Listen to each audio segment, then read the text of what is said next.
नमस्कार साथियों, आप सभी का पुनः सलाम जो चैनल पे बहुत बहुत स्वागत है। साथियों, आप सब कैसे हैं? मैं उम्मीद करता हूँ कि बहुत ही अच्छे होंगे, मस्त होंगे, खुश होंगे। और एक बहुत ही ज़बरदस्त खुशखबरी है आप लोगों के लिए साथियों। एक बहुत ही ज़बरदस्त शुभ संदेश मैं इस वीडियो के माध्यम से आप लोगों के लिए लेके आया हूँ। और इसको मैं यहाँ पे लाइव आप लोगों को दे रहा हूँ, क्योंकि बहुत सारे लोगों का बहुत सारे क्वेश्चन होते हैं साथियों।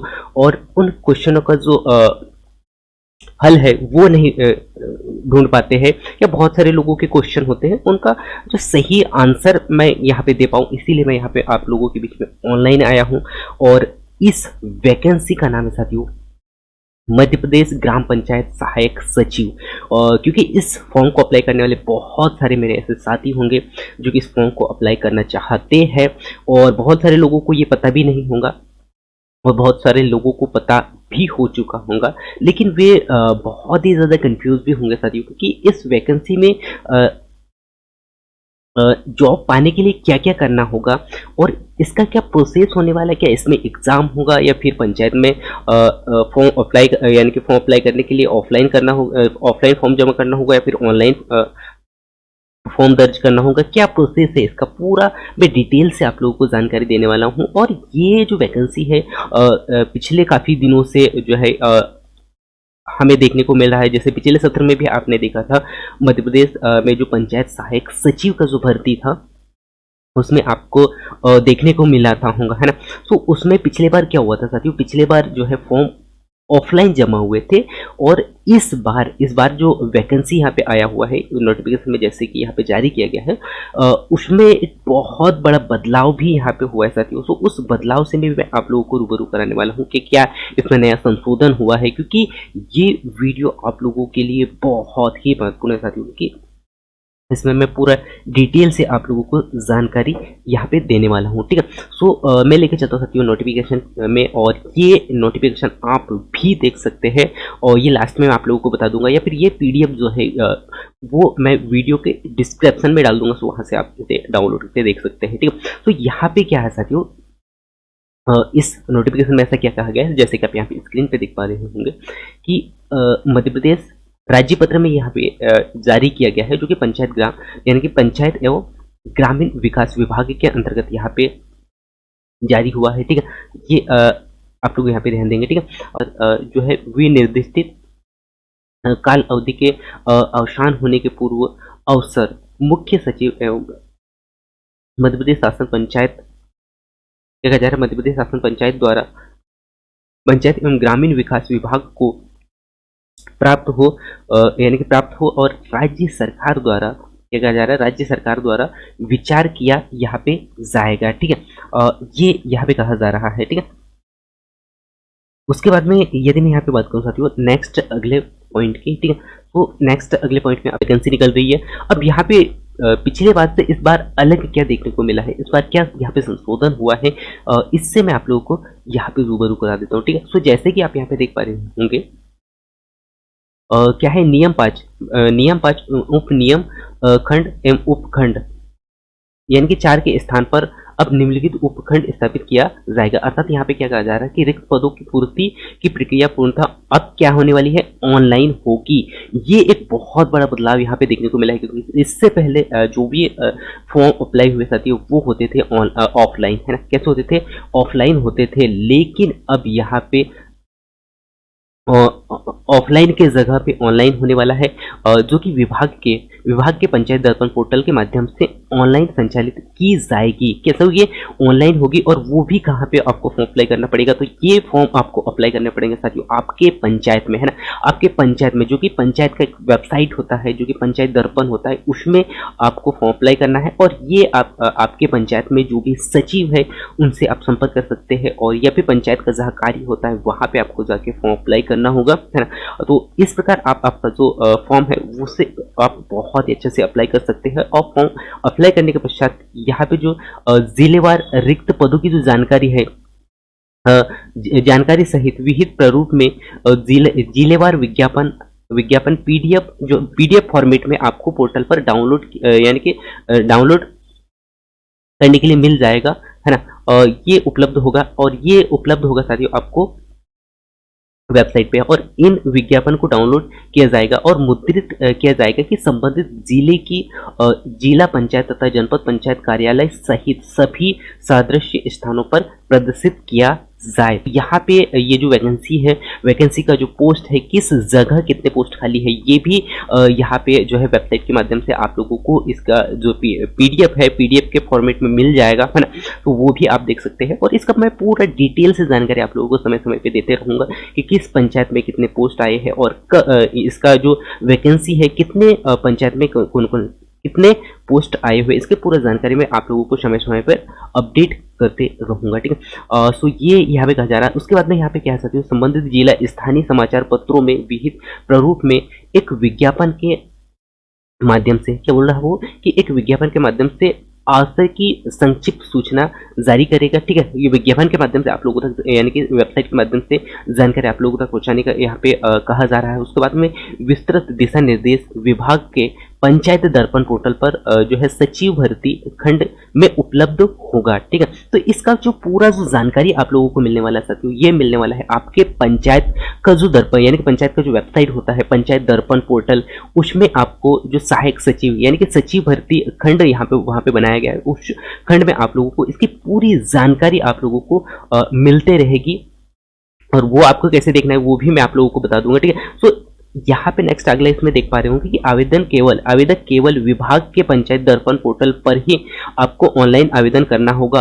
अब यहाँ पे ऑफलाइन फॉर्म आप नहीं भर सकते हैं। अब समस्या ये आएगी साथियों कि क्या ऑनलाइन फॉर्म मैं कहीं और से भी भर सकता हूँ क्या, तो नहीं, क्योंकि ये जो पंचायत दर्पण का जो पोर्टल खुलता है ये खुलता है आपके पंचायत में, है ना। सो आपको संपर्क करना होगा आपके सचिव से या सहायक सचिव से, आपके पंचायत में जो भी जो है पंचायत में जहाँ कार्य किया जाता है वहाँ से आपको संपर्क करना होगा, और यहाँ पे ये जो फॉर्म है सहायक सचिव का, वहाँ से आपको फॉर्म ऑनलाइन करना होगा, है ना। और उसके बाद में यहाँ पे क्या कहा जा रहा है कि आवेदन प्रस्तुत करते समय विस्तृत प्रक्रिया तथा जो निर्देश पृथक की जानकारी, यानी कि निर्देश पृथक जारी किए जाएंगे तथा ऑनलाइन के सिवाय किसी अन्य प्रकार से भेजा गया आवेदन स्वीकार नहीं किया जाएगा। यहाँ पे बहुत बड़ा स्टेटमेंट दिया गया है, क्योंकि इस बात का आपको विशेष तौर पे ध्यान देना होगा कि यदि आप ऑनलाइन आवेदन नहीं करते हैं पंचायत दर्पण में जाके, और यदि आप किसी अन्य प्रकार से यदि फॉर्म को जमा करवाने का प्रयास करते हैं, तो वह फॉर्म जो है मान्य नहीं किया जाएगा, स्वीकार नहीं किया जाएगा। यह स्पष्ट शब्दों में ये कहा गया है, तो इस बात का आप विशेष तौर पे ध्यान देंगे, है ना। और उसके बाद में नेक्स्ट अगला यहाँ पे आप देख पा रहे होंगे साथियों कि आवेदन करने वाले आवेदक को उस जिले का स्थायी निवासी होना चाहिए। तो यहाँ पे पिछली बार क्या हुआ था साथियों, पिछली बार क्या हुआ था, जब हमने इस वैकेंसी को देखा था, तो उस पिछले बार क्या हुआ था कि यदि आप जिस पंचायत से हो उसी पंचायत के लिए फॉर्म अप्लाई कर सकते थे, लेकिन अब यहाँ पे क्या कहा कि जिले का क्या होना चाहिए, स्थायी निवासी होना चाहिए। वो चाहे हरदा जिले से हो या फिर होशंगाबाद जिले से, कोई भी डिस्ट्रिक्ट से हो, उससे कोई ये मैटर नहीं करता है, लेकिन आपको आप जिस डिस्ट्रिक्ट से आते हो उसी डिस्ट्रिक्ट के अंदर में आने वाले पंचायतों के लिए आप फॉर्म अप्लाई कर सकते हैं। ये यहाँ पे एक बहुत बड़ा बदलाव यहाँ पे हमें देखने को मिल रहा है। और साथ ही साथ यहाँ पे क्या कहा जा रहा है कि स्थायी निवासी के लिए आवेदक का नाम भारत का निर्वाचन आयोग से संबंधित जिले की जो मतदाता सूची में विज्ञापन वर्ष की प्रथम जानकारी को अनिवार्य रूप से जो है रजिस्टर्ड करना, यहाँ पे यानी कि रजिस्ट्रीकृत होना अनिवार्य होगा, ठीक है। तो इस बात का भी आपको विशेष तौर पे ध्यान देना होगा। तो यहाँ पे यही कहा जा रहा था कि आपके पास में मतदाता जो पहचान पत्र होता है या मतदाता सूची होती है, उसमें भी नाम आपका दर्ज होना बहुत ही अनिवार्य है। तो कुछ ये महत्वपूर्ण फैक्ट है जो कि मैं आप लोगों को बताने जा रहा हूँ। और ये एक ऐसा वैकेंसी का यहाँ पे आगाज हो चुका है साथियों। इस वैकेंसी के लिए यदि आप एलिजिबल हो, इस वैकेंसी के रूप में यदि आप सहायक सचिव के रूप में यदि आप कार्य करना चाह रहे हो, तो मैं आप सबसे यही रिक्वेस्ट करूंगा साथियों कि आप जो है इस फॉर्म को भरने में कोई देरी नहीं करना चाहिए आपको, और फॉर्म भरते समय छोटी छोटी बातों को आपको विशेष तौर पे ध्यान रखना होगा, क्योंकि बहुत बार हमने क्या देखा है साथियों कि हम जल्दबाजी में क्या करते हैं, जल्दी में हम क्या करते हैं, बहुत सारी गलतियां कर देते हैं और इससे बाद में हमें बहुत ज़्यादा पछताना पड़ता है। और ये एक ऐसी वैकेंसी है साथियों, इस बार आ गया है, इसके बाद में नेक्स्ट अगले बार कब आएगा इसका हम जो है जानकारी, यानी कि इसका हम अंदाजा नहीं लगा सकते हैं ना। तो एक एक पॉइंट को आपको समझते भी हुए चलना होगा। और फॉर्म ऑनलाइन करते समय आपको विशेष तौर पे आपका पूरा नज़र आपका जो फॉर्म भरते समय आपका नज़र स्क्रीन पे होना चाहिए, है ना, जिससे कि आपकी कोई गलती इसमें ऐसी ना हो। ठीक है, इसके बाद में यहाँ पे कह सकते हो कि ग्राम पंचायत सचिव के ऑनलाइन प्राप्त आवेदन की जांच के पश्चात उच्चतर माध्यमिक परीक्षा, या हम कह सकते हैं यहाँ पे उच्च माध्यमिक परीक्षा, अर्थात मैं यहाँ पे कह सकता हूँ 10th और 12th, ठीक है, में प्राप्त, यानी कि 10वीं और 12वीं में प्राप्त, यानी कि परीक्षा के प्राप्त अंकों की प्रतिशत में जो कुल योग के आधार पर यहाँ पे प्रवर्ग अर्थात अनुसूची, यानी कि अनुसूचित जाति एवं अनुसूचित जनजाति एवं पिछड़ा वर्ग के आर्थिक रूप से कमजोर वर्ग एवं प्राणी सूची यहाँ पे तैयार किया जाएगा। तो यहाँ पे आप लोगों की जो भर्ती होने वाली साथियों सहायक सचिव का, वो होने वाला है आपके 10th और 12th के मार्क्स के आधार पे, अर्थात आपके जो 10वीं में कितने नंबर मिले हैं और 12वीं में कितने नंबर मिले हैं, उसी के आधार पर यहाँ पे आपका जो सहायक सचिव का भर्ती होने वाला है। इसके बाद में नेक्स्ट अगला क्या पॉइंट आपको यहाँ पे पता होना चाहिए, उससे भी मैं आप लोगों को यहाँ पे रूबरू करा देता हूँ। ठीक है, तो नेक्स्ट आप यहाँ पे देख पा रहे होंगे अंतिम प्रवीणीय सूची तैयार की जाएगी, और इस तैयार सूची यानी कि क्या कहा जा रहा है यहाँ पे कि यहाँ पे इस प्रकार तैयार सूची को जिला पंचायत के सूचना पटल पर क्या कहें विभाग की वेबसाइट पर प्रदर्शित किया जाएगा। ठीक है, और उसके बाद में प्रकाशन की जो तारीख होगी वो 6 दिवस के अवधि के भीतर 7 दिन के अंदर यहाँ पे क्या होगा, आपत्ति आमंत्रित किया जाएगा। यदि कोई परेशानी आती है तो यहाँ पे आप आपत्ति भी यहाँ पे दर्ज कर सकते हैं। उसके बाद में यहाँ पे क्या कहा जा रहा है कि मुख्य कार्यपालन अधिकारी जो कि जिला पंचायत अध्यक्ष है ना, जिला पंचायत अध्यक्षता में गठित चयन समिति द्वारा इस प्रकार प्राप्त आपत्तियों का यहाँ पे निराकरण किया जाएगा, वो भी 7 दिवस के अंदर में। और 7 दिवस यानी कि 7 कार्य दिवस की अवधि के भीतर जो अंतिम चयन सूची यहाँ पे तैयार किया जाएगा, और वह जिला पंचायत के सूचना पटल के साथ साथ में विभाग के वेबसाइट पर भी यहाँ पे प्रकाशित किया जाने वाला है। ठीक है, तो ये आप देख लीजिएगा। उसके बाद में यहाँ पे क्या कहा जाता है कि समान अंक होने पर, अब यदि ये भी हो सकता है साथियों कि आपके पंचायत में बहुत सारे लोग ऐसे होंगे जिनके जो नंबर है यदि वे सेम आ रहे हैं, लगभग समान अंक यदि वहां पे आपको देखने को मिलता है, तो उस कंडीशन में क्या होने वाला है यहाँ पे समान अंक होने पर जिसकी उम्र अधिक होगी उससे सबसे पहले प्राथमिकता यहाँ पे दी जाएगी। तो इस बात का आपको विशेष तौर पे ध्यान देना होगा कि यदि आपके पंचायत में किसी के मान लेता हूं मैं 70% है, ठीक है, और आपका कितना है 70%, आपका 10th में और 12th में हम मान लेते हैं 80% है, ठीक है।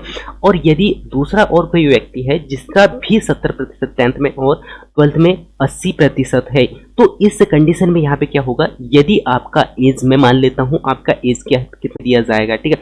तो आप ये ना सोचिए कि मैं जिस पंचायत में हूँ वहीं पे मैं कार्य करूँगा, वहीं पे मेरी नियुक्ति होना चाहिए, तो यहाँ ऐसा नहीं हो सकता है, ठीक है। तो ये स्पष्ट शब्दों में यहाँ पे कहा गया है, ठीक है। इसके बाद में मैं नेक्स्ट अगला जो महत्वपूर्ण जानकारी है उससे भी मैं आप लोगों को रूबरू करा देता हूँ। जैसे कि आप यहाँ पे देख पा रहे होंगे कि जो नियम 5 में उप नियम यहाँ पे क्या कहा जा रहा है कि उपखंड के स्थान पर निम्नलिखित जो है उपखंड स्थापित किया जाए अर्थात यहाँ पे क्या कहा जा रहा है कि कुल 6 रिक्त पदों पर यानी कि कुल रिक्त पदों के 50% पद कैसे होंगे, ग्राम पंचायत जो कि ग्राम रोजगार सहायक के लिए यहाँ पे आरक्षित किए जाएंगे। इस बात का आपको विशेष तौर पे ध्यान देना होगा कि क्या कहा जा रहा है कि कुल रिक्त पदों के 50% पद कैसे होंगे, ये ग्राम रोजगार जो सहायक होता है उसके लिए आरक्षित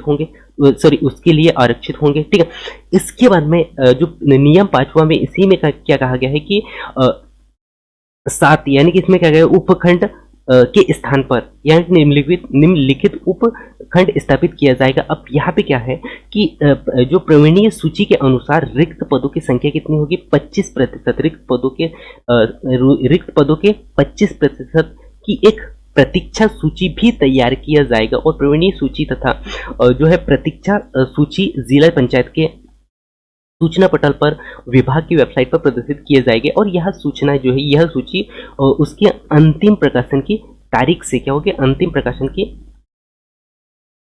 प्रकाशन की तारीख से विज्ञापन के प्रकाशन के कैलेंडर के कितने 31 दिवस के अंदर में, यानी कि 31 दिसंबर, सॉरी माफ कीजिए, यहाँ पे 31 दिसंबर तक अधिनियम यानी कि यह अधिमान्य होगी। ठीक है, तो ये आप देख लीजिएगा। फॉर्म फिल करने से पहले इस नोटिफिकेशन के बारे में आप लोगों को जानकारी, आप लोगों के पास में ये जानकारी होना बहुत ही जरूरी साथियों। और यहाँ पे क्या ऐसा संशोधन हुआ है उसको मैं आप लोगों को शॉर्टकट में बता देता हूँ क्या, ठीक है। तो यहाँ पे क्या हुआ है, अभी जो पिछले बार आपने देखा था साथियों, फॉर्म आपको कैसा ऑफलाइन भरना था, लेकिन इस बार यहाँ पे आपको ऑनलाइन भरना होगा, ठीक है। ये पहला पॉइंट हो गया। उसके बाद में ये इस बार और यहाँ पे बहुत अच्छा मौका ये दिया गया साथियों कि आपको आपके जिले में किसी भी पंचायत में, आपके गांव के आउटसाइड में कोई भी पंचायत हो, वहां के लिए आप फॉर्म अप्लाई कर सकते हैं। और वो करना होगा आपके आपका जो पंचायत है, पंचायत दर्पण जो पोर्टल है, उसमें जाके आपको फॉर्म अप्लाई करना होगा और उसी में पूरा जानकारी आप लोगों को